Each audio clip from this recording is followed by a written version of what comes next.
And a special thanks this morning to Michelle Schacht, avid supporter of Homeowners for Justice.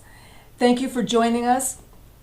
We're real excited about the show today. We've got a lot of things planned and really enjoy the sponsorship of the people that are really active, concerned about everyone losing their homes. Real quickly, today we've invited Galen Hudson to share with us. She's an Oakland homeowner fighting to keep her home. And then we're going to have a securitization overview with an interesting perspective between tangible and intangible property. It's a learning lesson for me. I think it's going to be really powerful, some really interesting charts that we're going to go through that you're going to be able to access on the website. And then we're going to have an activist talk to us about some ideas she shared with me yesterday for this new petition. The fact is, people are really, really upset with the settlement with the OCC and the banks, and we need to fight back. But before we get started, I wanted to have some announcements. So here are some things that are of interest to the people fighting foreclosures. Los Angeles Occupy has a huge rally planned today. They're really upset that the settlement covers up the bank fraud. And that's going to be held at 11 o'clock at the Downtown Federal Building at 312 North Spring Street. So consider joining. They're having a press conference at 11:30. They really are trying to make as much noise as possible that this is just an outrage that our officials are settling with the banks without the homeowners. They're all making these decisions for us owners without our participation. And then I wanted to bring to your attention a foreclosure defense workshop.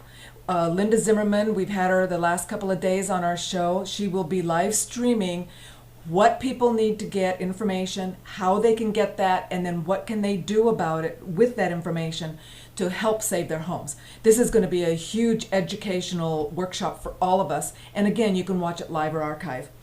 And I wanted to point out that yesterday, one of my listeners emailed in that the Oregon Supreme Court was doing a broadcast, a live cast of their ruling on the MERS appeal. There's a landmark decision in favor of owners against MERS in Oregon. Of course, they appealed it. So this is a Supreme Court hearing, and I live streamed that. And I apologize, I've said things before and after the live streaming, and for some reason the mic didn't pick that up. But I don't understand. I'm still trying to figure that out. But at least you can hear the live cast, and you can listen to the attorneys pitching their cases to the Supreme Court. It's really fascinating. And then on Fridays, on this weekdays live, I'm calling it Power to the People, and I'm soliciting every group that has contacted me to do an update if they have something to share with the country about the action that's going on, what effort they're taking, what has worked, what is not working, the ideas that others might be able to share and duplicate.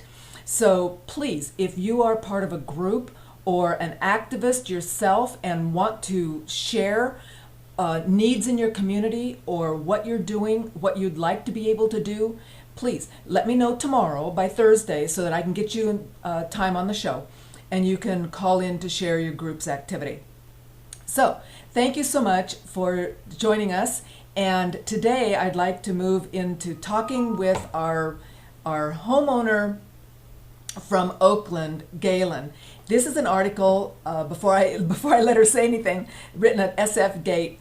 And she's in this article right here. This is Galen, and she's fighting to protect her home from foreclosure. Welcome to the show, Galen. Hi, how are you this morning? Oh, I'm fine. How are you doing? That's the question. A little unsettled, given everything that's been going on, but hopeful. So what's been going on? So what has been going on is that I received a letter on December 31st from Wells Fargo that was dated December 19th, letting me know that my home would be auctioned this past Monday. I did not receive anything from the trustee or the NOD, NOD. Right. And that was very irregular. And so what happened was I was working with ACCE Okay. group, and what we did was start to do a phone action, and we started calling Wells Fargo and my home preservation specialist, in addition to Jim Foley of Wells Fargo. And then we also went ahead and did a bank action this past Monday at my local branch, demanding that they stop the foreclosure of my home. Is that where And we had about 25 to 30 people, and myself go into the bank. ACE members, former Oakland Unified laid-off teachers, and myself, as well as some community members. and so this is where the picture on the article was from, in front of your local Wells Fargo branch? I'm not sure. There's been a couple articles, so I'm not sure if you Okay. just showed the one, was it in SF Chronicle or Oakland North? This is in SF Gate, the link you sent me. Oh, okay. So that's basically showing. That's an article where they came out to interview me and just talk about the money that's going to go out to homeowners and whether or not it's going to get dispersed. But there was also another article done on us actually doing the bank action and coming out of the bank. So what did they say about the money being dispersed? And they're talking about the Attorney General settlement? They were talking about that. I mean, they're basically saying, are people going to actually get the money that they were promised, and the oversight? Is it going to be simple? How is it going to be? What's the transparency? How is it going to be dispersed to people?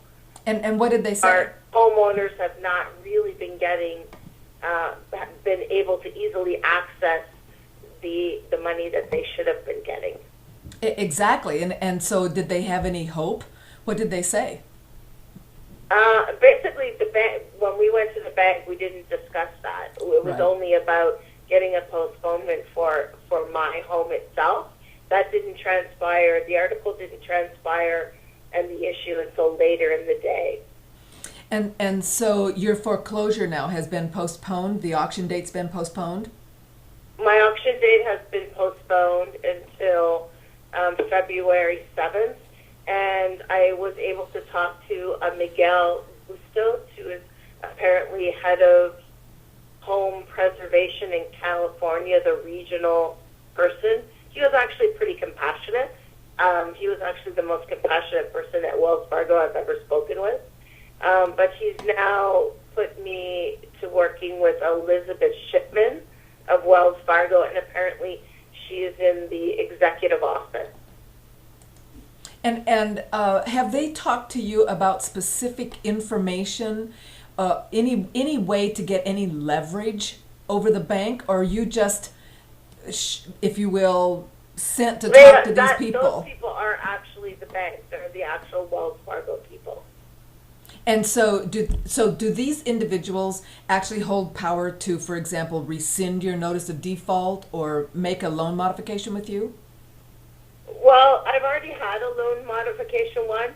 I think that they do have the power to do that, although they're indicating that my loan is really being held by Freddie Mac, and so that's like a barrier to me being able to have any real, say for instance, a principal reduction. And I'm also unemployed, so that's another barrier according to them. Right. So I think that they can do something. Whether they will or not, that will remain to be seen. Right. And the reason that they're doing this, I'm sure, is because basically all of the paperwork, and it's come out over and over and over in lawsuit after lawsuit. And this is why, by the way, the banks have, quote, tried to settle their liability. And that is, the paperwork is fraudulent and forged. It is not legal. It violates all kinds of legal rules. And so they really don't have a leg to stand on if the courts were actually ruling according to the laws that we have on the books. If the judges in our states, and I'm not just talking California, but I'm hearing this from all over the country, if the judges actually followed the written law, property law, there would be no foreclosures. They don't have the authority to foreclose. They really don't. And this is why I keep hammering the paperwork, the illegalities of it. In fact, here I just want to bring to people's attention, I'm shifting over to the Equitas report. This is the independent audit that Phil Ting had done in San Francisco. And you'll notice that I have highlighted here, overall, this is Equitas, the report, and all of these reports, by the way, are found online on my website, hofj.org. They identified one or more irregularities in 99% of the foreclosures. And in 84% of them, they identified what appeared to be one or more clear violations of law. That means they were illegal. They violated the law. And yet, these are all foreclosures. These are the homes that have been stolen from people like Galen. So has ACE talked to you about the SB 900 or any other legal protections we might have as owners fighting against the banks now that this new law has taken effect? They have talked to me about the homeowners bill of rights, and so I've been kind of getting informed from what you put up yesterday on your show about what's been happening with the illegal paperwork, and I've been now in the past day, I want to say, looking over my paperwork to see what are the irregular legalities. But to be honest with you, the thing that I've been kind of focusing on now and getting myself informed about is the dual tracking and also the single point of contact. Right, right. So those are the issues that I've been kind of like focusing on. But now, like you just mentioned, in the past day or so, I've been thinking like, wow, let me like go back and look at all the paperwork, and so that wasn't something that necessarily popped out to me. And I just want to say that I'm a former I'm a laid-off teacher from Oakland Unified School District, so it's not that I'm undereducated. Right. But I want to say that like I've had so many students in adult education who've lost their homes. Yes. And I'm not going to say that they're undereducated, but English is their second language. So if I, as a person who has, a degree, can't even figure this out, how are people who are basically working class and English might not be their first language able to figure this all out? Because it's so very, very complicated. I totally agree, Galen. That is something that is so overwhelming. I agree. I am a real estate broker. I work with contracts. I actually do understand what a notice of default, notice of sale, a grant deed, a deed of trust are. And I'm completely, it's just been a new field for me to understand the securitization process, to understand or even try to comprehend, much less take the facts that are pretty complicated and then translate that into something somebody can understand that doesn't understand real estate and real estate law even as well as I do, to try to comprehend basically this huge scam, because it is a huge scam. I really appreciate you sharing with us today. I want you to keep us posted, updated. We have update Fridays, and maybe you could call in and tell us any Friday that there's some new thing going on, or the foreclosure's been postponed, or you've gotten some satisfaction from these high-level Wells people now that you're in contact with.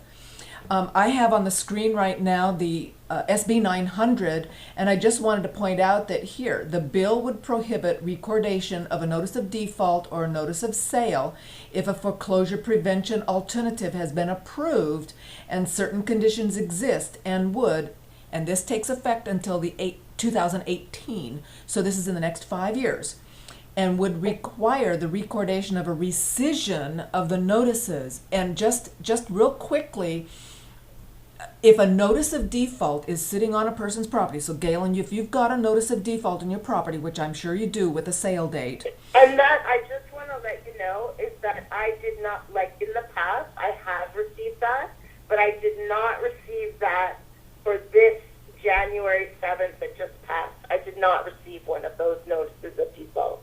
Well, I only received just a basic letter from Wells Fargo. right. And the fact of the matter is, and this is the truth, and this is the problem, and that is the banksters can break every rule, and unless somehow the owner either has the money, has the understanding, and can move at lightning speed to fight back, they get away with it. Absolutely. And just before you move on, I just want to maybe share with people that are listening, bank actions work. I believe definitely that I wouldn't have been able to postpone it for a month. Right. If it wasn't due to the bank action, 25, 30 people standing and chanting in the bank, in addition to working with assembly people and also working with ACCE. So definitely standing up and advocating for yourself works miracles. Thank you, Galen. And I agree. I've asked Occupy Bernal. They are noted for their action to update us on Friday and maybe to be a guest on the show next week so they can really identify the kinds of actions and how they've gotten themselves organized. And this is one of the good, bad parts about it. If a person like Galen can get this kind of support, then she has a chance. And for the millions of others that can't get that support wherever they are in the country, they're lost. And this is why I'm so outraged and working as hard as I can to get the country together so that we can, as a group, as millions of homeowners facing this, we can actually help each other stop these kinds of actions for all of us. Thanks, Galen. I appreciate your sharing, and we hope to hear from you soon. Bye-bye. Thanks. Hi, James. This is CJ. Hi, CJ. Hey, thanks for joining us today. We're talking with James McGuire from Texas. He's going to give us some training, some simple training. He's going to try to simplify it for us about securitization and what I think at least is the concept, because it's a lot of this is new to me too, so please understand that.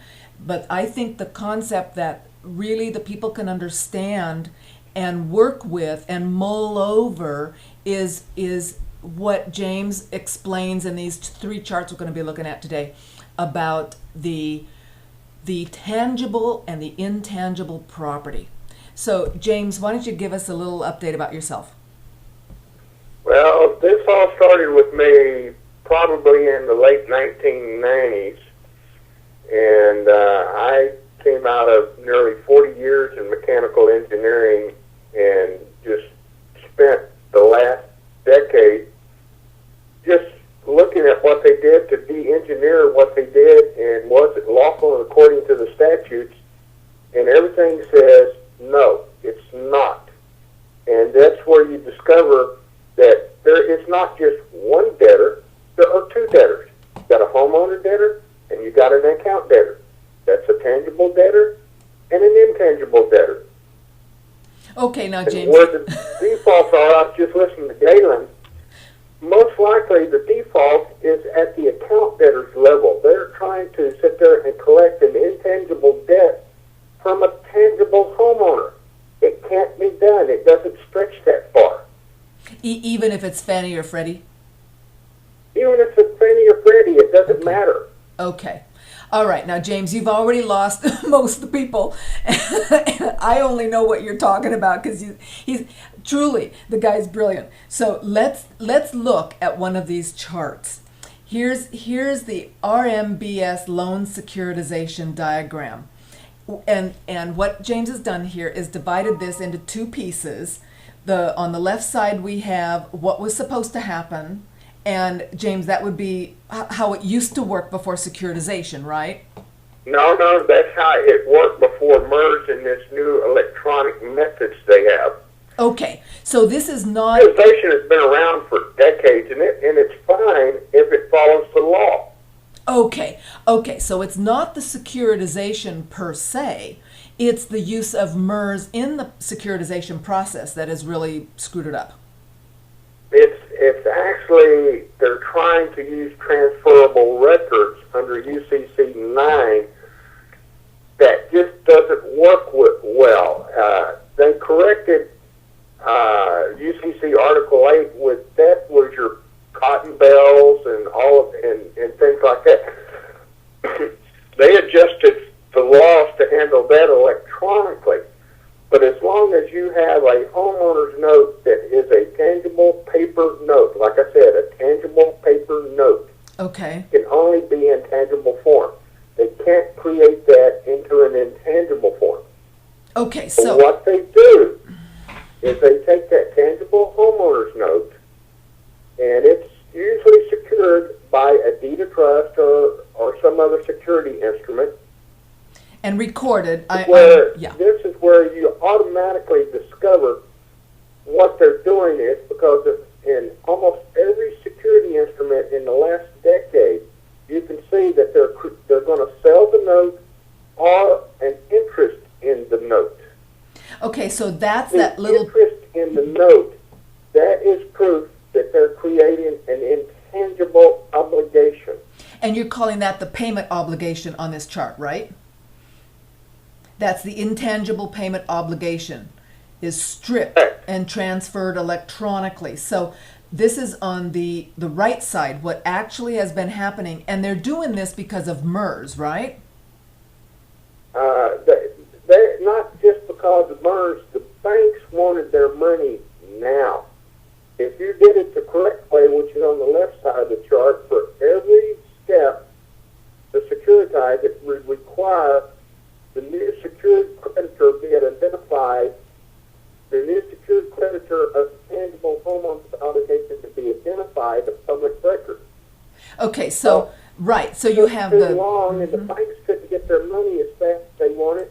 The securitizers on Wall Street couldn't get everything together they needed as quickly as possible so that they could get their fees and the creations of these securities fees and all this. So let's just bypass that and just take it all over into electronic world.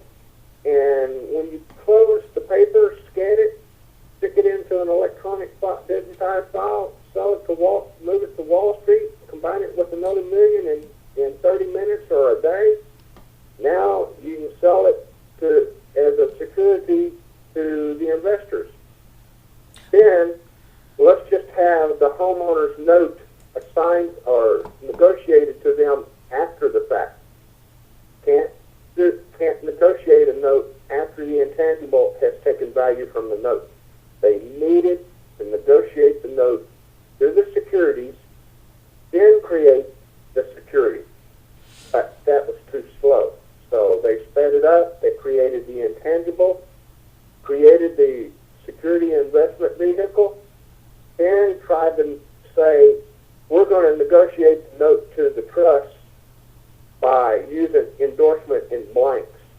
Well, endorsement in blank, if you just put an endorsement on the blank, you haven't completed negotiation. Right, Who knows right. if the negotiation is going to be completed or not? And if they try to say, well, it created a bearer instrument, that's fine too. If they had followed the law and were selling it for full value, but that intangible that they took out of the note, that secured note, reduced the homeowner's loan obligation in value, which made the negotiable instrument, the homeowner's tangible note, not eligible to be negotiated. It's simple statutory law. But it seems to be really hard for either people to understand it or to argue that legally in court to get. Well, I wouldn't just say for people. A lot of attorneys used to not get it either. Well, that's what, and I think a lot of judges don't get it either. I've read a book that seems pretty authoritative and saying that most judges and attorneys really don't understand the real estate law, but what they're also doing, they're jumping into different types of law, like you were talking about. So here, I've got the subsequent purchase electronic authoritative copy chart up on the screen, and I'm pointing right here to the start. This is where we start.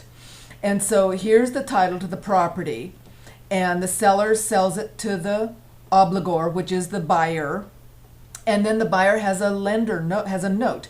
And so on this chart, the promissory note you have going into the lender's vault, but the security you have going a different direction down to the that's the deed of trust. The security would be a deed of trust in a non-judicial state, or called a mortgage in a judicial state. It's virtually the same thing, just there's some different rules about foreclosures and perhaps some other stuff, but in general it's a security instrument, and it connects the debt to the property. So you have that coming down for MERS as a nominee for the lender, and that is recorded in the public records.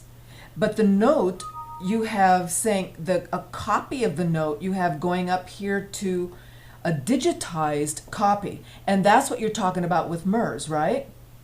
Correct. That's your electronic world. Okay, so MERS tracks the intangible obligation being sold. And what you've made really clear, Track the tangible note being sold, because it's not sold. so you've made it clear on this chart and others that I've looked at on your website. By the way, if you want to look at his website anytime, it's $1,000,000,000fubar.com, and it's clear that when they digitize the copy of the note, now you've said in other places that they burn them, they destroy these actual paper, the actual paper note. It's like a negotiable instrument, like a check, and they just Actually, it's Florida mortgage bankers in a notice to the Florida Supreme Court that they routinely destroy it because they find the electronic version is more safer. But now you can go back and look at the UCC statutes and the state's adoption version of it. When they intentionally and willfully destroy the instrument, they just discharge the debt. There's nothing for the security instrument to secure to anymore. right, because in our laws, the deed of trust or the mortgage secure an actual, real, existing piece of paper that the buyer and the borrower signed, and the lender is hanging on to. It's like almost like a bearer bond, right? Correct. Okay. What the banks are doing today, because of this electronic deal scenario, is they're trying to say that the intangible law, which is UCC Article 9 in the state's equivalent, and that, okay, that gives us a secured creditor status over all the collateral. But if your original collateral, the tangible collateral, no longer exists, it doesn't carry all the way through. It's confusing, but once people understand it, they'll just kind of do the little forehead slap and go, "My God, it's simple." It really is simple. Right. See, and this is why I'm talking to you, because you're the only one that I've ever met that has actually talked about the tangible note and the intangible electronic copy that is in the MERS database. So here on your little chart, the payment now, you have dotted line going over to this big orange side over here on the right, Fannie, Freddie, and the taxpayer has to bail them out, and the investment certificates. So these investment certificates is what like our pension funds in Iceland invested in on the securities market, correct? They got certificates, mortgage-backed security certificates. It would be correct. And so then they're over here now with a payment stream, an intangible item that's giving them a payment stream, and that payment stream is now insured by insurance like credit default swaps, like with AIG, It would right? be correct. Right. And so then in this layout, since they've destroyed the copy of the real note, they don't have that anymore, it's non-existent, And they've gone, as you keep pointing out, into, and say it again, which code is it for intangible? That'd be UCC Article 9 or the state's equivalents. Okay, UCC Article 9 is now on intangible. So on an intangible investment certificate, they are trying to use laws that are meant for tangible security, right? Say that one more time. I didn't quite understand it. So they've actually shifted from the tangible. What are the tangible statutes? The tangible statutes are normally your local laws, the jurisdictions, your state laws. And then they've shifted from the state law, like our foreclosure laws and our the recording rules, like you would record transfers of the note in the recorder's office. They've shifted from that and they've gone over into the UCC Article 9. Yes. And they're trying to apply intangible law, saying that the intangible laws are applicable to replace tangible laws. They're not. No wonder the Supreme Court justices are confused. Oh, yes. And even just the fact that MERS basically, in my summary, says, I'm A, and I'm B, and I'm C, even though you can't be all three. And they say that in our deeds of trust so that like they can be a chameleon. They can do whatever, they can use whichever meaning that they want. Like I'm a nominee. Oh, now I'm a beneficiary. Oh, now I'm an agent or something. No, that's and I really, at conception, I don't have a problem with MERS claiming to be an agent of the originating lender.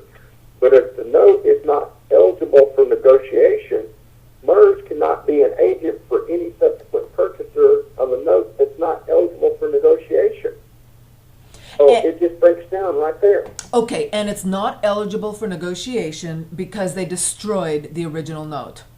Or they reduced it in value when they created the intangible by looking at the security instrument. They say we created the intangible.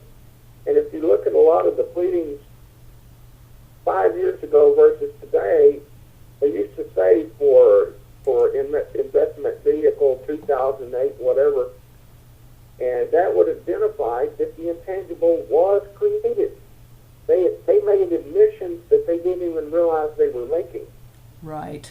But it takes folks like yourself to make the rest of us aware of this smoke screen that MERS and the banksters have been doing to try to have everything. Like James pointed out, and I want to really emphasize this, it really is all about follow the money. And the reason they did this is so that they could get paid right up front, rather than holding the note in a long period of time. Well, you've got to also look at it the way the banks created all this and got their credit default swaps for the investors. If there's a fault there, the credit default swaps pays the investors. Now we had to bail out AIG because they're the credit default insurer.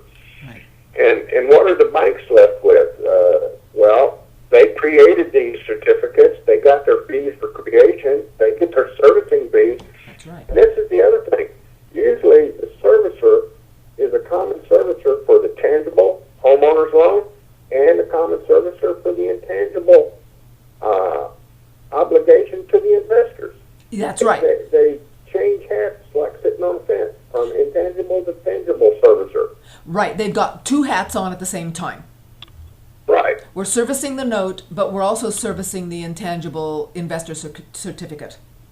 Yeah, and it goes back to there's two debtors, a homeowner debtor and the intangible debtor, which by UCC 9 is called the account debtor. Now, the account debtor, it may be true that there's a cash flow that is stopped at the tangible homeowner debtor, and that cash flow would get up and hit the account debtor, but the account debtor has made his own obligation to the security. Now his cash flow is stopped. That's the default that they're declaring. So Right. the investment vehicles can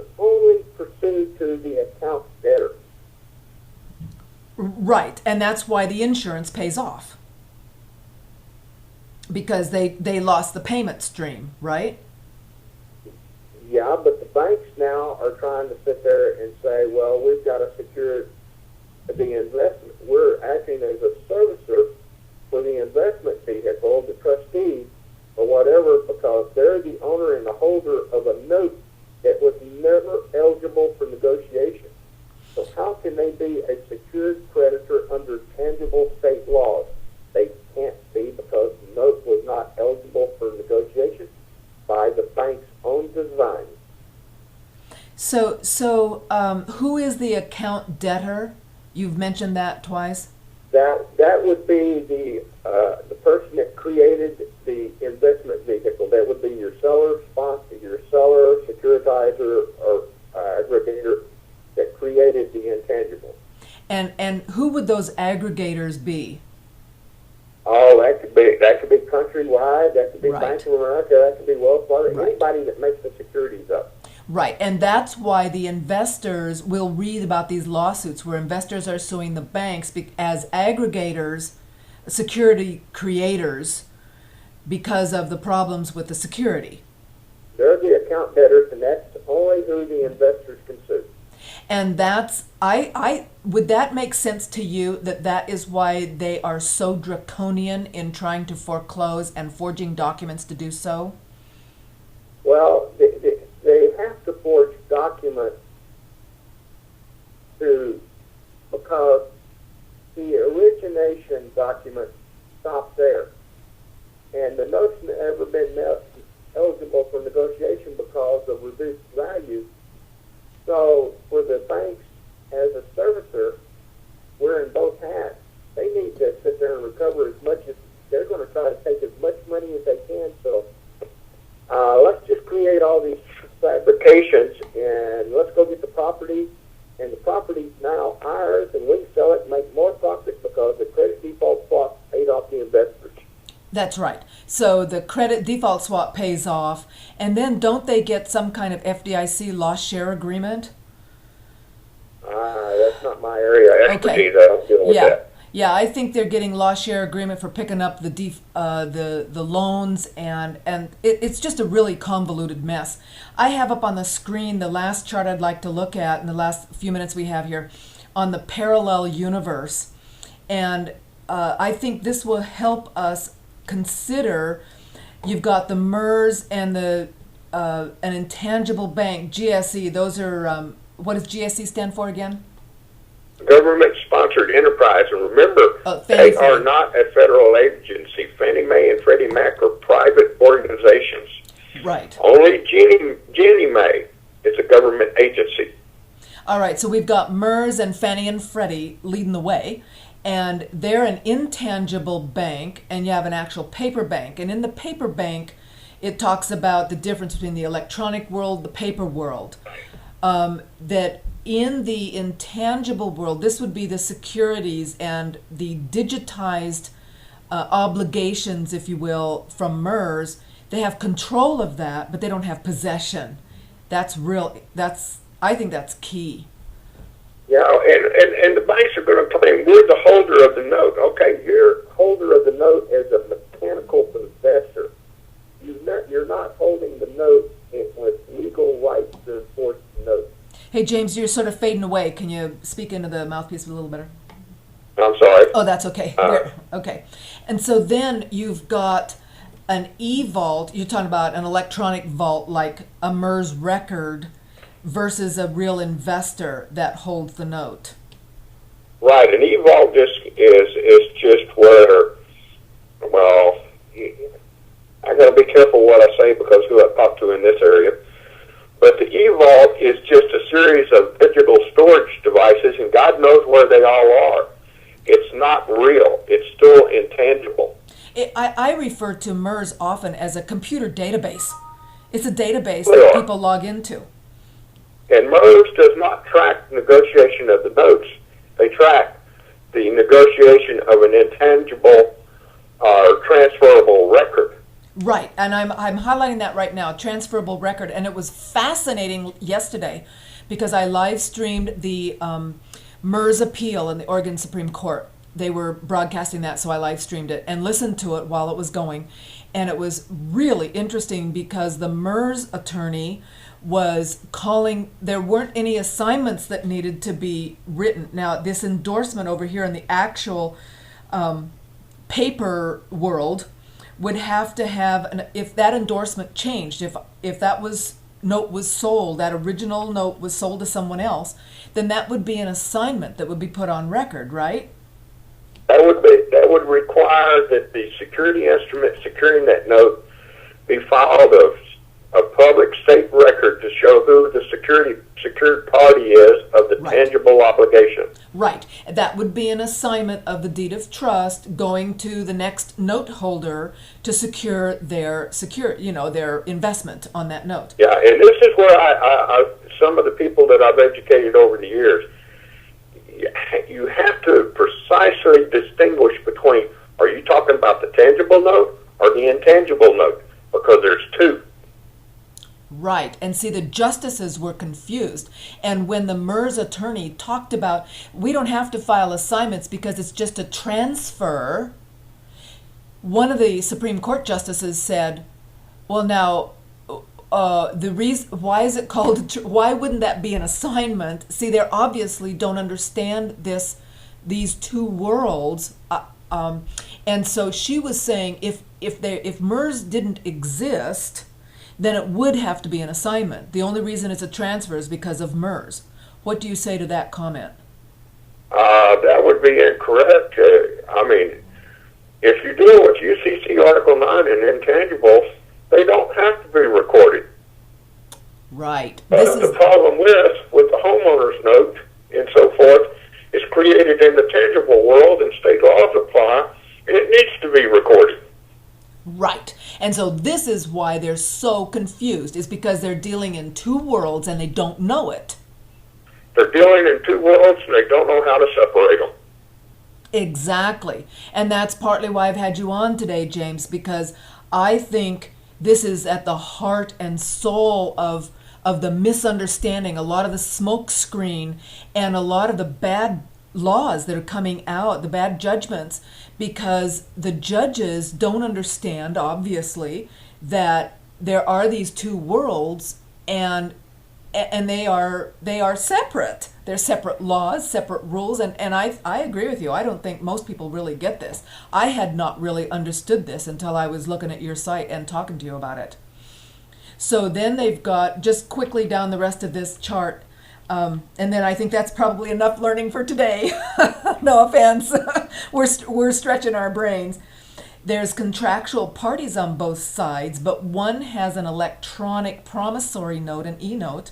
The other is a paper note, like a check. It's a negotiable bearer bond kind of instrument. And then you've got borrowers and obligors, somebody that sold it, somebody borrowed. Lenders. There's an electronic agent, and that electronic agent would be MERS? Most likely, yes. Yes, or a MERS lookalike. I've heard other attorneys say. Or it would be the MERS representative that updated the MERS system. Yes, which my understanding is there's about 3,000 members of MERS, all the banks, the title companies, and any employee can log in and make changes at will. And how are we supposed to know? What their accounts allow them to change.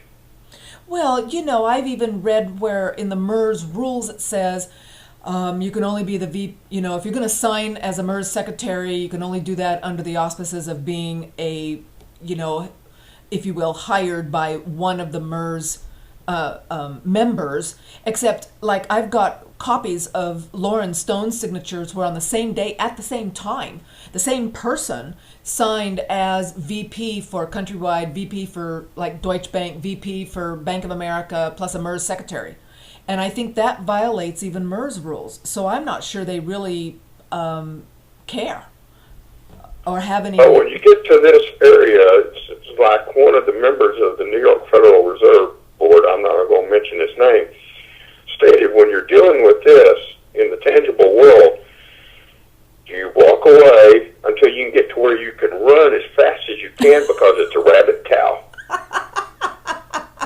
Okay, the trouble is, this rabid cow is chewing up the people.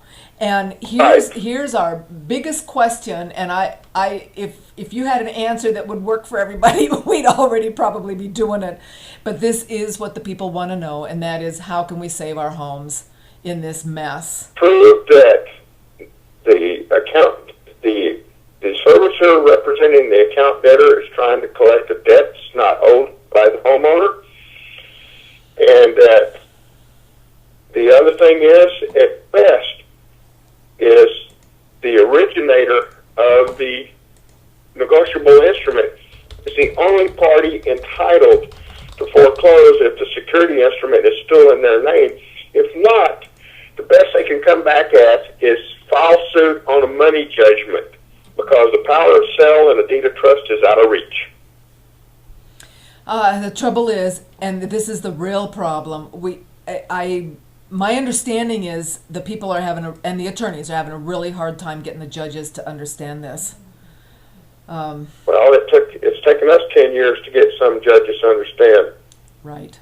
I know certain members of judiciary years back is, my God, who knows this? Nobody. So it takes time. Right, exactly, to fight back, because they've created such a scheme and a scam that is working. They've already taken 4 million properties in foreclosure. We already know from independent audits that the vast majority have illegalities. They're illegal. They're forging the documents. And this is now why I better understand myself why they're doing that, because it's when they're trying to move back from the electronic world into the paper world, but since they destroyed the notes, they don't have the authority. They're having to fake the authority. They're faking it till they make it. Would you? Well, then this is where they come up with the lost note affidavit. But the problem is, if the note was never eligible to be negotiated, they don't have a right to create a lost note affidavit. Right, and the reason it doesn't have a right to be negotiated is that they sold it to the securities. Is that correct? They sold an intangible payment. They sold the payment stream that note represents. They sold that to the investment vehicle. Right. That's reduced the value of the note. And under 3203 subsection D of the Uniform Commercial Code, Article 3, in the state's equivalent, once you reduce the note in value, it cannot be negotiated. Simple statutory law. Can you say that again one more time? What law? Uniform Commercial Code 3203 subsection D are the state's equivalent that's been adopted. Great. Thank you, James. I've made a note. I'm going to put some of these notes on the comments under this live stream section. Plus, I'd like to link these documents there. Is that okay with you? I don't care. Okay.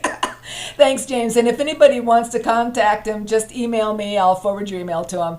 And James will get back in touch with you. Thanks so much for joining us today. No problem, CJ. Talk to you later. Okay, bye. Hi, Jerry. This is CJ. Oh, hi. How are you doing today? Oh, fine, thanks. Oh, that's good. Well, we've had a real interesting discussion so far. I don't know if you've been able to listen in or not, about the different things going on in the securitization world, Yes. trying to better understand that. There's a little mini workshop for you. Absolutely. So 2 days ago, on the live stream, we were talking about the OCC petition that I'd put out saying basically stop negotiating with the banks. And you emailed me with some fabulous ideas of what we should do next. Because obviously that petition is like done. They've already settled. So now we need to come up with something else. So I've asked you to come on the show today to share with us what are your ideas? What do you think we ought to be doing? Well, I can't honestly recall exactly what you described as a good idea for the next petition, but my passion is around really organizing and preparing before we put out a petition, because we need a petition to go very big and very fast.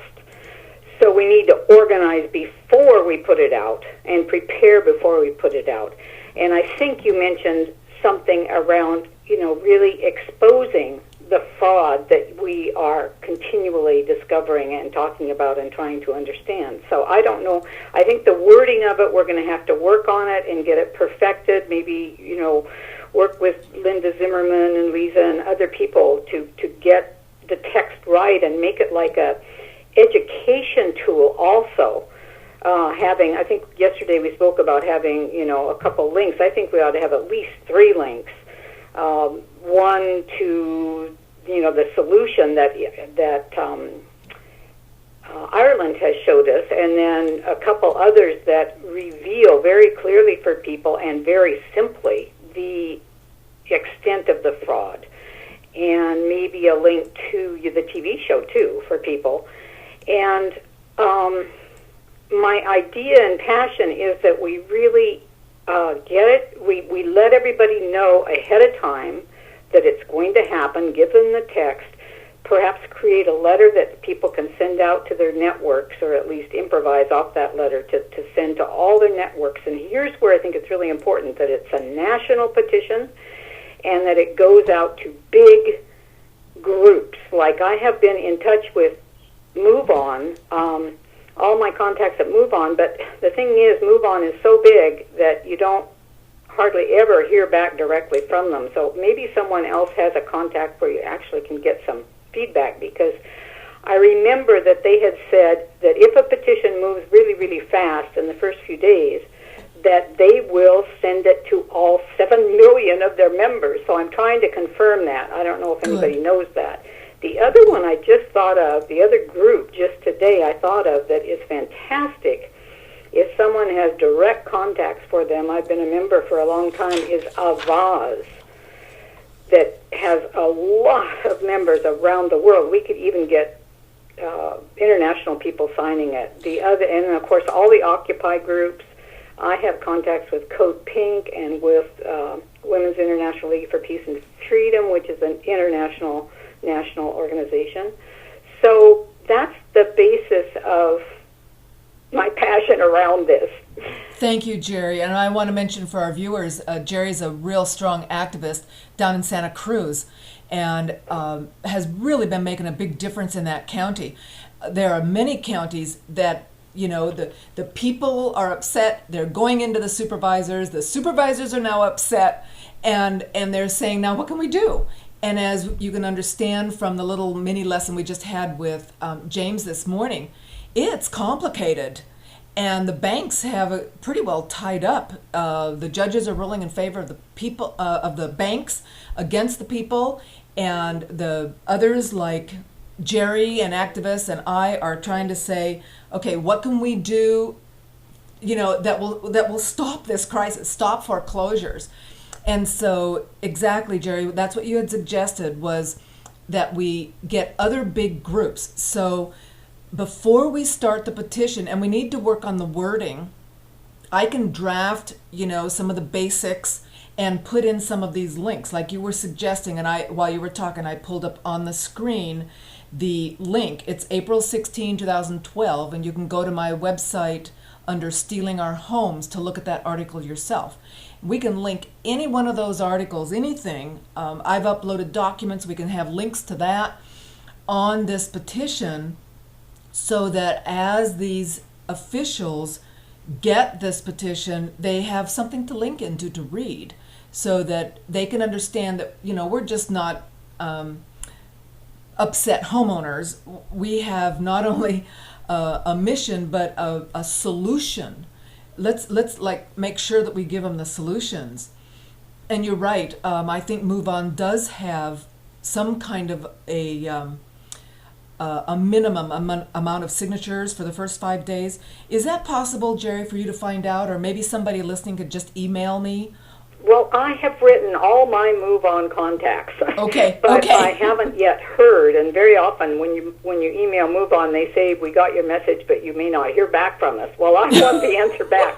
So if anyone out there has any personal, I've got a local person I'm going to call too, but I don't have a lot of hope because I think I've asked her that before, and she didn't have, a direct person she could get an answer from. So if anybody does, let's be in cahoots about that. And of course, all of us are going to have different lists. Like, some are going to have real extensive Occupy group lists.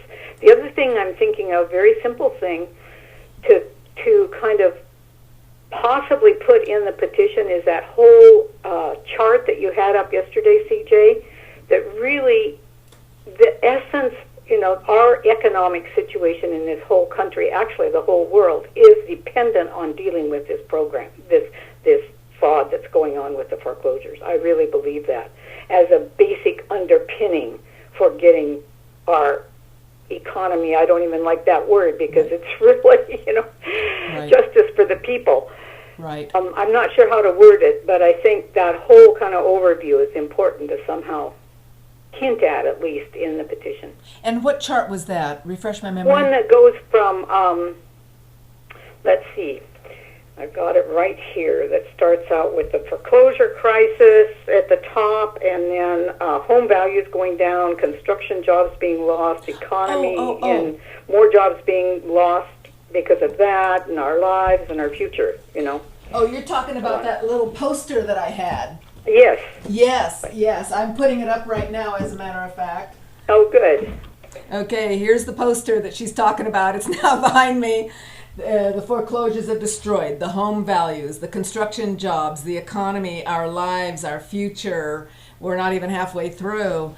Okay, I can certainly have a link to that. I think it's a picture, and I can load it up onto the website and link to it, so it's a permanent link. I agree. Thank you. That's really good ideas. And truly, anybody listening, please, you have ideas, email them to me. Tomorrow we plan to get more up on Skype. I actually, some people are actually now Skyping me as practice, and that's a good thing. And turns out I'm going to need another camera on my little setup. So we'll get set up, because then as people Skype in, it's video. And they can be on the live stream, live cast, and you can see them sharing with us. We ask that you pass this on to everybody, and let people know that this is the spot they can come to find out exactly what's going on and keep up to date in this foreclosure crisis. Which reminded me, there's a couple more things I wanted to talk about. One is, after the announcements, mortgage debt tax relief, and this is real important to everybody that might be facing a short sale this year or a loan modification. The way it works is that if the bank, for the lender, forgives an amount of debt, let's say they forgive $100,000, then in the tax bill, both federal and state level, that $100,000 is like a gain to you. It's like they gave you $100,000, and so then they tax you on that gain.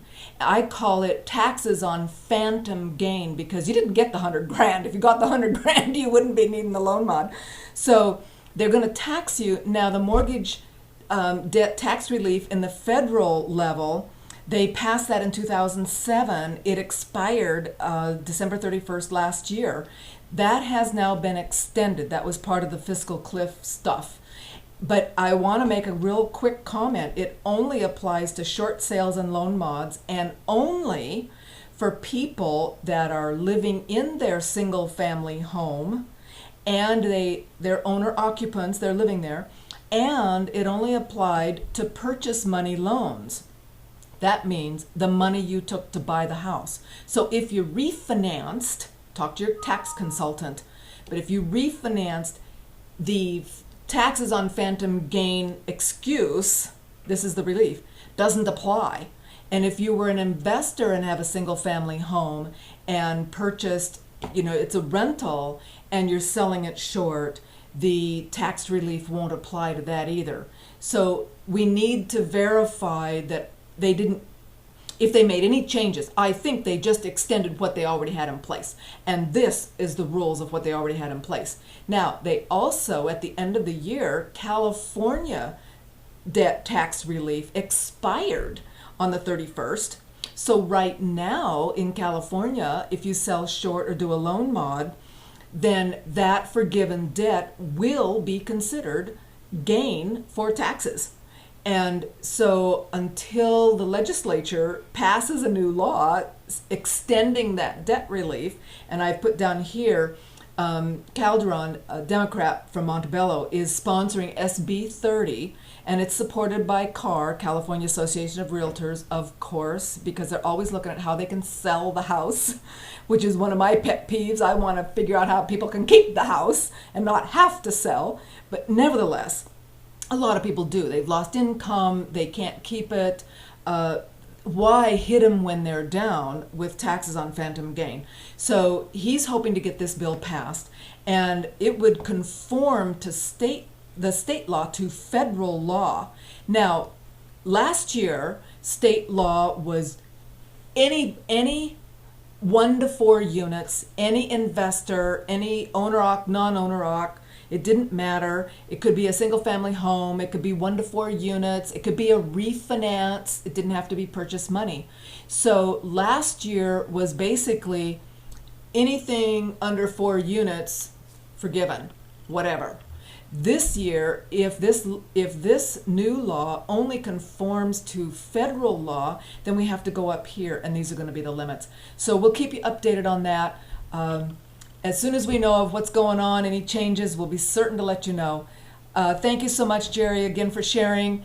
And this is CJ Holmes, founder of Homeowners for Justice, signing off.